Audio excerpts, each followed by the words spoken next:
Praise the lord.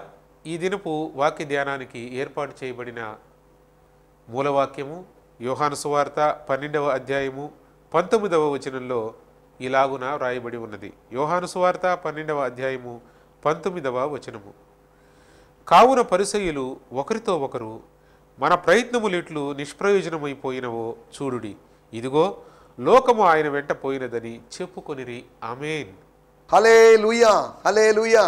దేవునికి స్తోత్రం. మన ప్రభువును ప్రియరక్షకుడైనటువంటి నజరేయుడైన యేసు క్రీస్తు నామములో శాంతి టీవీలో ప్రసారం అవుతున్నటువంటి ఆయన హెచ్చవలసి ఉన్నది హీ మస్ట్ ఇంక్రీజ్ అనేటువంటి అనుదిన ఆత్మీయ కార్యక్రమ వీక్షకులైన మీ అందరికీ ప్రత్యేకమైన వందనాలు తెలియజేస్తున్నాను. హల్లెలూయా, స్తోత్రం. ఒకరికొకడు వందనములు చెప్పుకునుడి అని దేవుని వాక్యంలో రాయబడింది. మరియ యొక్క వందన వచనం వినగానే ఎలిజబెత్ గర్భములోని శిశువు గంతులు వేసింది అని దేవుని వాక్యంలో రాయబడింది. కాబట్టి వందనానికి, ద వర్డ్ ఆఫ్ గ్రీటింగ్స్కి అనగా శుభవచనానికి ఉన్నటువంటి శక్తిని మనం అర్థం చేసుకోవాలి. కాబట్టి దేవుజనుల్ని గ్రీట్ చేయాలి. విశ్వాసులు ఒకరినొకరు గ్రీట్ చేసుకోవాలి. క్రీస్తు సంఘములన్నీ మీకు వందనములు చెప్పుతున్నవి అని రోమాపత్రిక 16వ అధ్యాయంలో మనం చూస్తున్నాం. కనుక లోకంలో నమస్తే అండి, నమస్కారం అండి, హాయ్ అండి, హలో అండి అని పలకరించుకుంటున్నట్లుగా సలాం అలైకుం, ఆలైకుం సలాం అని వాళ్ళు అనగా మహమ్మదీయ సోదరులు పలకరించుకుంటున్నట్లుగా,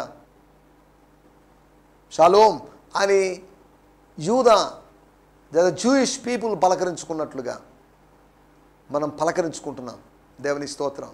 లోపల ప్రేమను బట్టి, దేవుడు ఉంచిన ప్రేమను బట్టి, అవతల వ్యక్తి పట్ల మనకున్న భారాన్ని బట్టి మనం వీడు కనిపించాడండి, వీడు ఎదురొచ్చాడండి, ఏమి వచ్చిందండి, ఏం కనిపించిందండి అని కాకుండా ఒకరి పట్ల ఒకరు ప్రేమ కలిగిన వాళ్ళంగా ఉండాలి. స్త్రీ పురుషుడు అనే తారతమ్యం చూడకుండా ఆత్మీయ స్థాయికి తగినట్లుగా మనం ఎదుటి వ్యక్తిని గౌరవించాల్సిన అవసరం ఉంది. క్రీస్తునందు స్త్రీ అని లేదు, పురుషుడని లేదు. మగవాళ్ళకేం కొమ్ములు వచ్చింది లేదు, అలాగని ఆడవాళ్ళు తక్కువ అని కాదు. ఎవరు తక్కువ కాదు, స్త్రీలు తక్కువ కాదు, పురుషులు తక్కువ కాదు. వారు దేవుని యొక్క స్వరూపంలో, దేవుని యొక్క పోలిక చొప్పున సృజించబడిన వారు కనుక వారు సమానమే. స్త్రీని పురుషుడు గౌరవించాలి, పురుషుడిని స్త్రీ గౌరవించాలి, ఒకరినొకరు గౌరవించుకోవాలి. రోమాపత్రిక 12వ అధ్యాయంలో ఉన్నట్టుగా ఘనత విషయంలో ఒకరినొకడు ఘనంగా ఎంచుకోవాలి, నీచంగా కాదు. దేవుని స్తోత్రం. హల్లెలూయా, స్తోత్రం. ఈ సమయంలో నిన్నటి ఎపిసోడ్లో అతను ఆమె అనగా Judas Iscariot versus Mary, Maria, Lazarus sister Mary అనే దాని గురించి మనం మాట్లాడుకున్నాం. అతను ఆమె, అతని అనుభవాలు ఏంటి, ఆమె అనుభవాలు ఏంటి, అతనిలో ఒక ఆలోచన, పేదవాళ్ళకి ఏదైనా చేస్తే బాగుండు. ఆల్రెడీ చేస్తున్నారు మీరు, డబ్బుతో చేస్తున్నారు మీరు. పేదవారి పట్ల దేవాలయము, సమాజం, ధార్మిక సంస్థలు ఏదో చేస్తున్నాయి. అంతేకాకుండా అతని అలక్ష్యాన్ని మనం చూసాం. యేసు యొక్క పాదాల యొక్క ఔన్నత్యాన్ని గుర్తించని వాడు. అతని ఆవేశాన్ని మనం చూసాం, అతని యొక్క అభ్యంతరాన్ని చూసాం.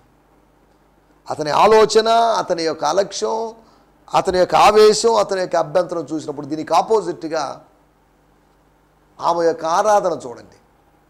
ఆరాధించింది.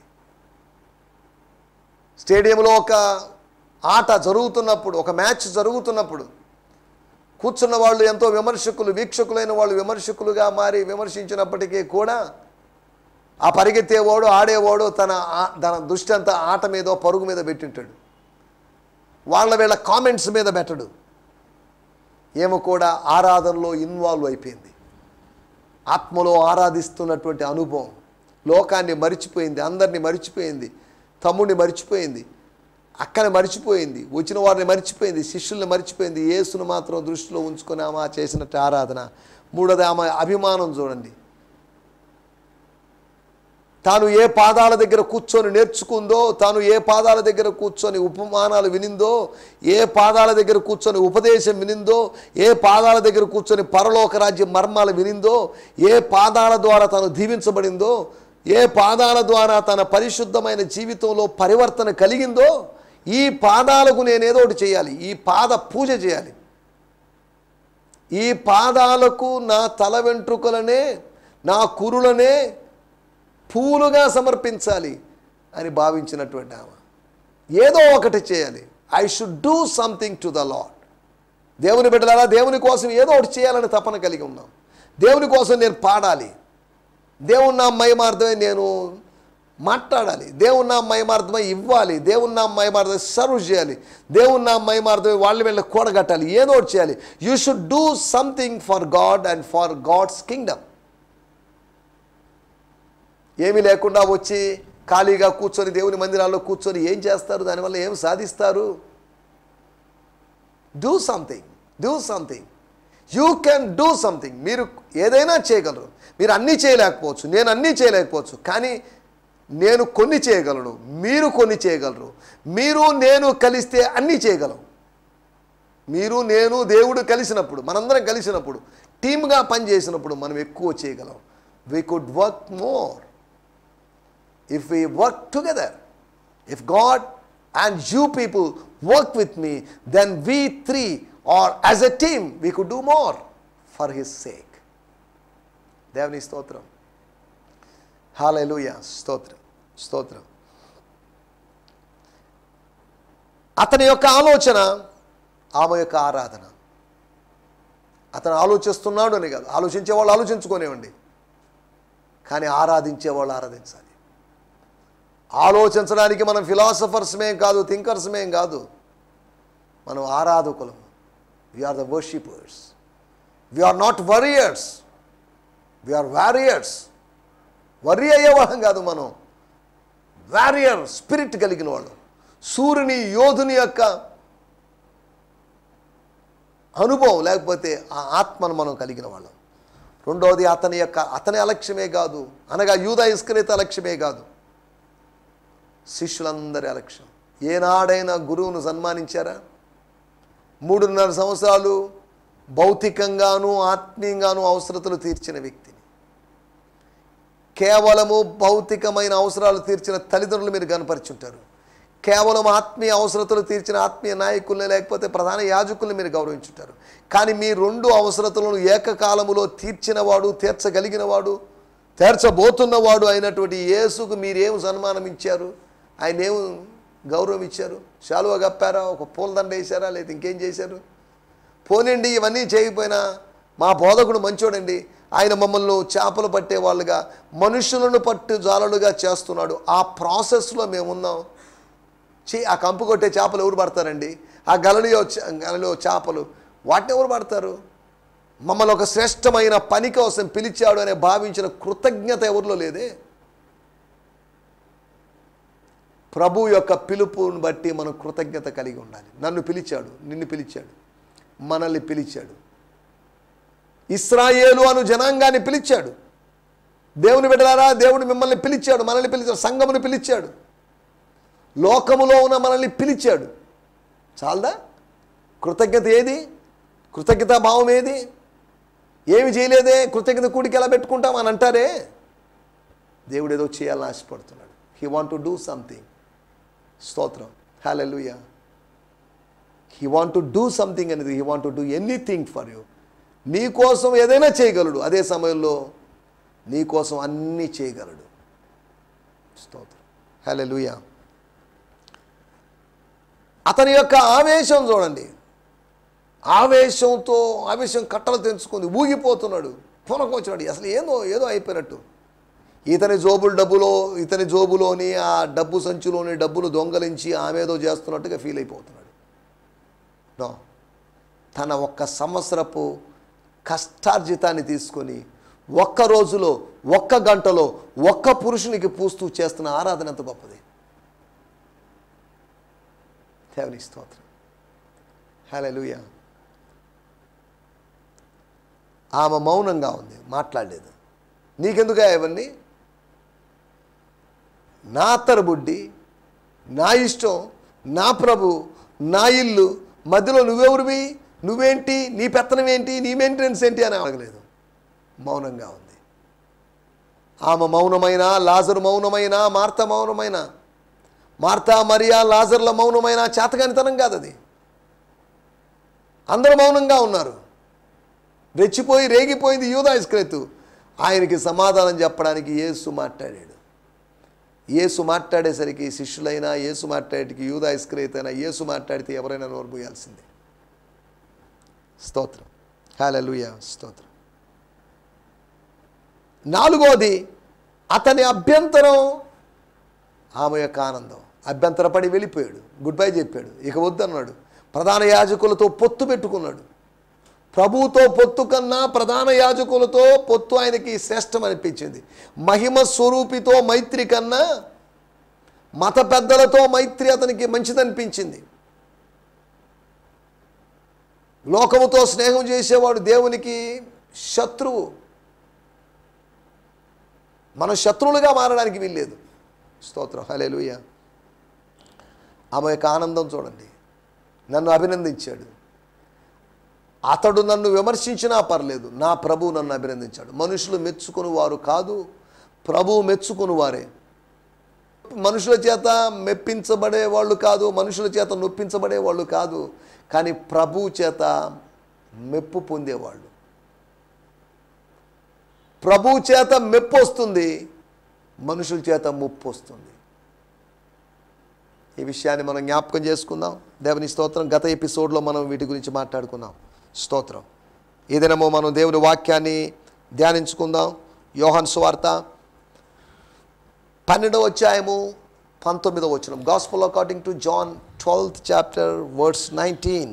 కావున పరిసయ్యులు ఒకరితో ఒకరు, మన ప్రయత్నములు ఇట్లు నిష్ప్రయోజనమైపోయినవో చూడుడి, ఇదిగో లోకము ఆయన వెంట పోయినదని చెప్పుకొనిరి. లోకము ఆయన అనగా ఆయన శిష్యుల వెంట అని కాదు, ఆయన అనగా యేసు వెంట పోతుంది లోకం. లోకమంతా ఈ గొర్రెలంతా ఆయన వెనకాల పోతున్నాయి. ఏంటి వీళ్ళంతా ఇలా వెళ్తున్నారు అని వాళ్ళు అనుకుంటున్నారు. నేను చదువుతున్నాను యోహాను సువార్త 12వ అధ్యాయము 19వ వచనం. But the Pharisees were disturbed by this. They were disturb అయిపోయారు. They were disturbed by this and said to each other, we won't be able to stop this. దీన్ని మనం స్టాప్ చేయలేకపోతున్నాం, దీన్ని కంట్రోల్ చేయలేకపోతున్నాం, ఇతన్ని నివారించలేకపోతున్నాం, ఇతన్ని కంట్రోల్ చేయలేకపోతున్నాం. the whole world is going to run after him. ఆయన వెనుకాల వెళ్ళిందని కాదు లోకం, ఆయన వెనుకాల పరిగెత్తడానికి సిద్ధంగా ఉంది అనే మాట ఉంది అక్కడ. The whole world is going to run after him. Yes, the whole Israel world, the whole disciples world, the whole women world, the whole men world, స్తోత్రం, is going to run after him. They are ready to run after him. దేవుని స్తోత్రం. Aramaic భాషలోని తర్జుమాలో రాయబడింది, see you have lost your influence. లోకము ఆయన వెనకాల పరిగెత్తుంది అనేదానికి మనము ఆయన్ని నిలువరించలేకపోతున్నాం, ఆయన ఆపలేకపోతున్నాం. మన ప్రయత్నములు ఎట్లు నిష్ప్రయోజనమైపోయినవో చూడండి అనేదానికి వీ లాస్ట్ అవర్ ఇన్ఫ్లుయెన్స్, మనం మన ప్రభావాన్ని కోల్పోతున్నాం అనేటువంటి మాట మనకు అక్కడ కనిపిస్తుంది. అరామిక్ భాషలోని తర్జుమాలో. దేవుని స్తోత్రం, హల్లెలూయా, హల్లెలూయా. వాడుక భాషలో కూడా మనం చదువుకుందాం. యోహాను సువార్త 12వ అధ్యాయము 19వ వచనం, అది మన మూలవాక్యం. అందువలన పరిసయ్యులు పరస్పరం అనగా ఒకరితోనొకరు, చూడండి మనం గెలవటం లేదు, మనం ఓడిపోతున్నాం. ప్రపంచమంతా అతని వెంట ఎట్లా వెళ్తున్నారో చూడండి. ప్రపంచమంతా ఏంటి, గుంపులు ఆడ మగ పిల్ల జల్ల అందరూ వెళ్ళిపోతున్నారు. ఏంటిదంతా? What's going on here? ఏంటి జనసమూహం? 1983వ సంవత్సరంలో ఎన్టీ రామారావు గారు పార్టీని స్థాపించినప్పుడు, ఆయా ప్రాంతాల్లో మీటింగ్కి విస్తారమైన జనసమూహం వచ్చినప్పుడు నేల ఈనిందా అన్నట్టుగా మాట్లాడాడట. నేల ఈనిందేమో అని, నేల ఈనింది అన్నట్టుగా. ఎన్టీ రామారావు సమయంలో కాదు, ఆయనకు అనేక వేల సంవత్సరాల క్రితం యేసు ప్రభు కాలంలో విస్తారమైన జనసమూహం. చరిత్ర చెప్తున్న విషయం ఏంటంటే, ఆయన మీటింగ్లో ఉంటే ఆయన ఎక్కడున్నా కానీ లక్షల కొలది జనాలు ఉండేవాళ్ళట. యెరూషలేములో జయప్రవేశం చేసినప్పుడు 2 లక్షలకు పైగా జనాలు ఆయన్ని వెంబడిస్తున్నారు, ముందు వెనక ఉన్నారని చరిత్ర చెప్తుంది. చిన్న 10 మంది 20 మంది కాదు, లారీల నిండా ఎవరో తోలితే వచ్చిన జనాలు కాదు వాళ్ళు వచ్చింది, వాళ్ళంతటా వాళ్ళే వచ్చారు. డబ్బులు ఇస్తే వచ్చిన వాళ్ళు కాదు, బిర్యానీ ప్యాకెట్లో బీరు బాటిల్ కోసం వచ్చిన వాళ్ళు కాదు వాళ్ళు. స్తోత్రం. వాళ్ళు ఆకర్షించాడు, లక్షలాది జన సమూహాన్ని ఆకర్షించాడు ఆయన. నేను చదువుతున్నాను, హీగలారలి పరిసేరు నమ్మ యత్నమును సాగలిల్ల. మన ప్రయత్నాలు పారడం లేదే, మన ప్రయత్నాలు సఫలం కావడం లేదే, మన పప్పులు ఉడకడం లేదే. ఏంటిదంతా? ನೋಡಿರಿ ಲೋಕವೆಲ್ಲ ಆತನಿ ಹಿಂದೆ ಹೋಯ್ತಲ್ಲ ಎಂದು ಒಬ್ಬರಿಗೊಬ್ಬರು ಮಾತಾಡಿಕೊಂಡ್ರು. ఒకరితో ఒకరు మాట్లాడుకుని లోకమంతా వెళ్ళిపోయింది ఈయన వెనకాల, లోకమంతా యేసు వెనకాల వెళ్ళిపోయింది. ఈయనేదో అనుకున్నాం, దైవదోషకుడు అనుకున్నాం, దేవదోషణ చేసేవాడు అనుకున్నాం, సమరేయుడు అనుకున్నాం, పిచ్చి పట్టినవాడు అనుకున్నాం, దెయ్యం పట్టినవాడు అనుకున్నాం. కానే కాదు, ఇవన్నీ మనం చెప్పినవన్నీ మనకే వర్తిస్తాయి. మన ప్రయత్నాలు ఫలించడం లేదు, సాగడం లేదు. అంతేకాకుండా లోకమంతా ఏంటి, గుంపులేంటి, అబ్బో ఇంతమందిని ఎక్స్పెక్ట్ చేయలేదండి. మన దేవాలయములోకి వచ్చేదానికన్నా, మన సమాజ మందిరాల్లోకి వచ్చేదానికన్నా, మన దేవాలయాల్లో ఉత్సవాలకి లేదా పండగలకి, పస్కా పండగ సమయంలో లేదా పర్ణశాల పండగ సమయంలోనో, పెంతెకోస్తు పండగ అనేటి 3 ప్రధానమైన పండగల సమయంలో వచ్చేదానికన్నా అధికమైన జనసమూహం వస్తుంది. ఏంటిదంతా? ఈ మార్పు ఏంటి? ఈ మార్పు దేనికి సంకేతం అని వాళ్ళు రకరకాలుగా స్వయం పరీక్ష చేసుకుంటుంటే సమయం, అది సెల్ఫ్ ఎగ్జామినేషన్ చేసుకుంటున్న సమయం. దేవుని స్తోత్రం, హల్లెలూయా. బ్రియాన్ సిమ్మన్స్ గారి తర్జుమాలోంచి, వాడుక భాషలోంచి, కన్నడలోంచి, 3 భాషల్లోంచి 3 వేరు తర్జుమాలోంచి చదవడం జరిగింది. అది మన టెక్స్ట్ అర్థం చేసుకోవాలి. ఇప్పుడు మనం తీసుకున్న వాక్య భాగాన్ని, ప్యాసేజ్ని అర్థం చేసుకోవాలి. తర్వాతే మనం దాన్ని విశ్లేషించుకోవడానికి, దాన్ని విభజించుకోవడానికి ప్రయత్నం చేస్తాం. దేవుని స్తోత్రం, హల్లెలూయా. మన టైటిల్ యేసు వెనకున్న లోకం. యేసు వెనకాల లోకం ఉంది, లోకమంతా ఆయన వెంట వెళ్తున్నారు అని వీళ్ళు బాధపడ్డారు. అనగా ఇంకా చెప్పాలంటే ఈ సామూహికమైన మత మార్పిడి ఏంటి, అందరూ ఆయన్ని విశ్వసించడం ఏంటి, ఈ గ్రూప్ మాస్ కన్వర్షన్ ఏంటి, ఈ మాస్ క్రూసేడ్లు ఏంటి, what is this? This is too much. Yesu too much అయిపోతున్నాడు, జీసస్ ఈజ్ టూ మచ్. వాళ్ళు అన్నారు జీసస్ ఈజ్ టూ మచ్ అని. మనం కూడా చెప్తున్నాం Jesus is too much, too sufficient, he's enough, he's more than enough. ఆయన ఉంటే మాకు చాలు, ఆయన మాట చాలు, ఆయన చూపు చాలు. స్తోత్రం, ఆయన చాలు. దేవుని స్తోత్రం. నీవు మాకుండగా లోకములో ఏది అక్కరలేదు అనబడినటువంటి ఆత్మీయ స్థితి, ఆసాపు భక్తునుకున్నటువంటి ఆత్మీయ స్థితి, ఆత్మీయ సంతృప్తి కలిగిన స్థితి. Jesus plus something, God plus something, Jehovah plus something అని కాదు. No, Jesus plus nothing, Jesus plus zero. నాకేమొద్దు, నీవు నాకుండగా, నువ్వు నాకున్నావు, ఒకవేళ ఉంటే అని కాదు, ఇన్ కమింగ్ డేస్, రాబోయే దినాల్లో నువ్వు ఉంటే అని కాదు. నీవు నాకుండగా లోకంలో ఏదైనా సరే, ఎంత పెద్దదైనా సరే, ఎంత చిన్నదైనా సరే, ఎంత విలువ కలిగిందైనా సరే, ఎంత ప్రసిద్ధిగాంచినదైనా సరే, I don't want it. I don't want anything from the world. లోకంలోంచి ఒక చిన్న పుల్ల కూడా, పూచిక పుల్ల అయినా, నూలు పోగైనా నాకు ఇష్టం లేదు. నీ దగ్గర నుంచి నూలు పోగు కూడా నాకు వద్దు అని అబ్రహాం అన్నాడు సొదొమరాజుతో. సొదొమతోనూ, గొమొరతోనూ, లేకపోతే శపిత లోకముతోనూ, సమాజంతోనూ మనం చెప్పాలి, మీ దగ్గర నుంచి మాకేం అవసరం లేదు. We don't want your money, we don't want your gold and silver. గారడి వాణి, గారడి సీమోను, మారినటువంటి గారడి సీమోను, మారాడు అనుకుంటున్నటువంటి, మారాడు అని ప్రజల చేత భ్రమింపజేసినటువంటి సీమోని యొక్క వెండి పేతురుకో, యోహానుకో, అపోస్తులకు ఎవరికి అవసరం లేదు. వ్యాపారస్తుని యొక్క ధనము మనకు అవసరం లేదు. వడ్డీలకు ఇచ్చేవాని ధనం మనకు అవసరం లేదు. మోసగాని ధనం మనకు అవసరం లేదు.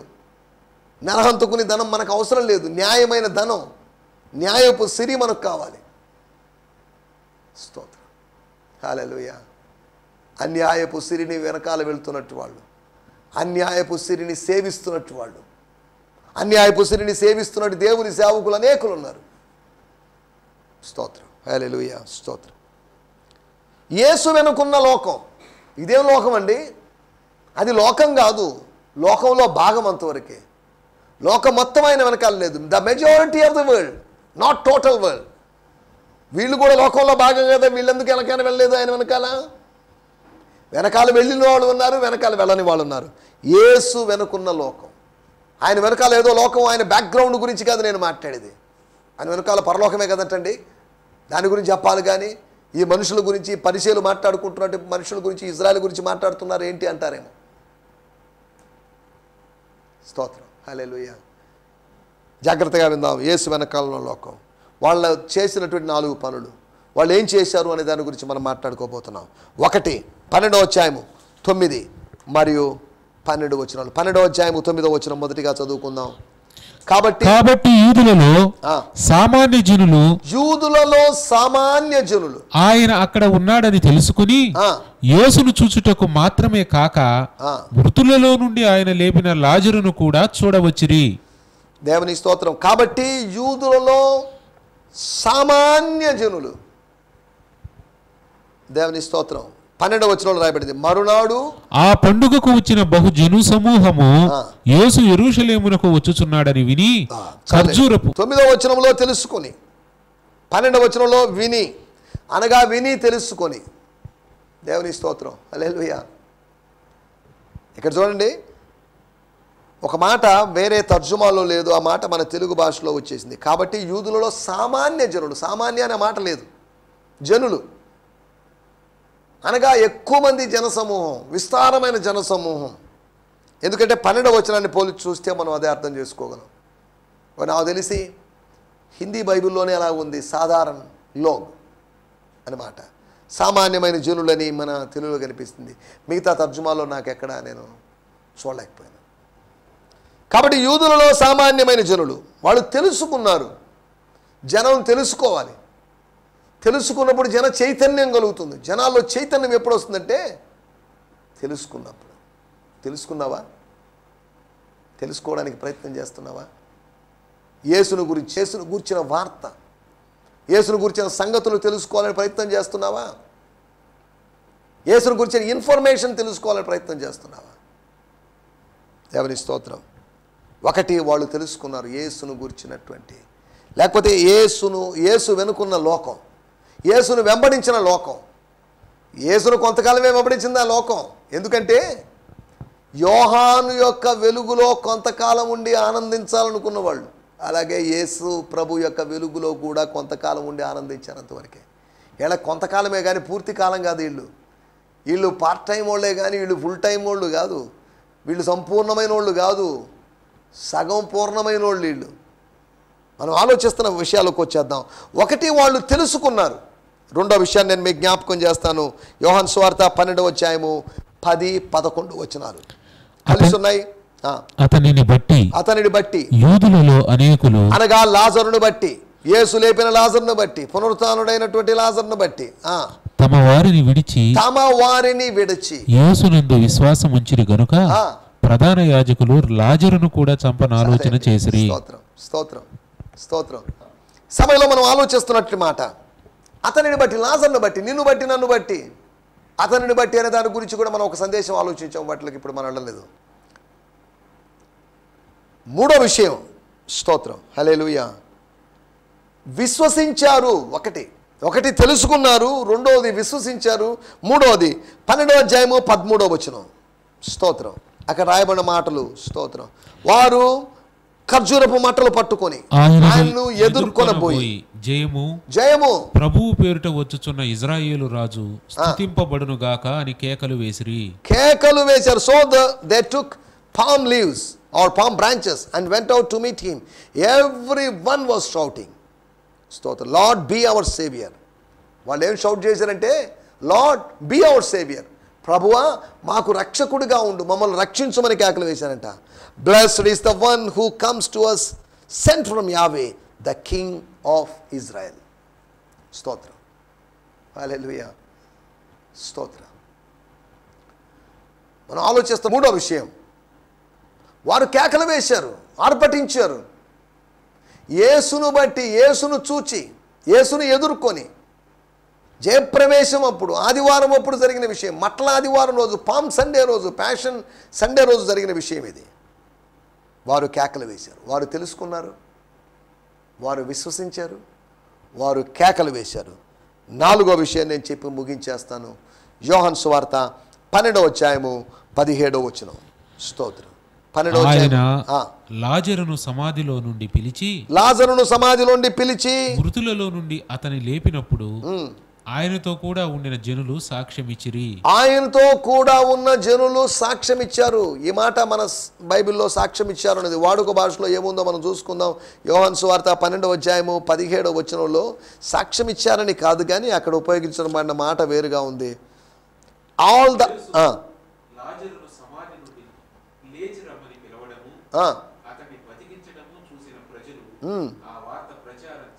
ఆ వార్త ప్రచారం చేశారు. సాక్ష్యం ఇచ్చారని కాదు, సాక్ష్యం ఇచ్చారు. All the I witness of the miracle Jesus performed when he called Lazarus out of the tomb and raised him from the dead kept spreading the news about Jesus to everyone. Spreading the news. వార్త అక్కడికి ఇక్కడికి spread చేస్తున్నారు, వ్యాపింపజేస్తున్నారు. సాక్ష్యం ఇచ్చారు, okay, కానీ దాని clarity లేదా దాని యొక్క వివరణ ఇంకా కొద్దిగా మనకి ఇక్కడ మనం గమనించాలని చూడగలం. సరే, దేవుని స్తోత్రం. సాక్ష్యం ఇచ్చారు. స్తోత్రం. యేసు వెనకున్న లోకం వాళ్ళు ఏం చేశారు? యేసుని వెంబడించిన లోకం ఏం చేసిందో తెలుసుకున్నారని, విశ్వసించారని, కేకలు వేశారని, సాక్ష్యం ఇచ్చారని మనం చూసుకున్నాం. దయచేసి తలలో ఉంచండి, ప్రార్థన చేసుకుందాం.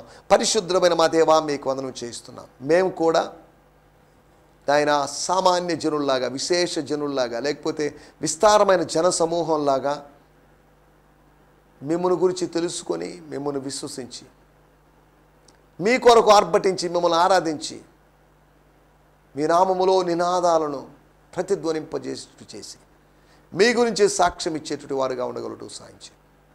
ఆ జన సమూహానికి కలిగినటువంటి 4 అనుభవాలను బట్టి మీకు వందనం చేస్తూ, అటు అనుభవాల్లో మా దేశంలోనూ, మా రాష్ట్రంలోనూ, మా ప్రపంచంలోని ప్రజలను మీరు తీసుకున్నామని యేసు క్రీస్తు నామములోనే ప్రార్థించడుగుతున్నాం పరమ తండ్రి.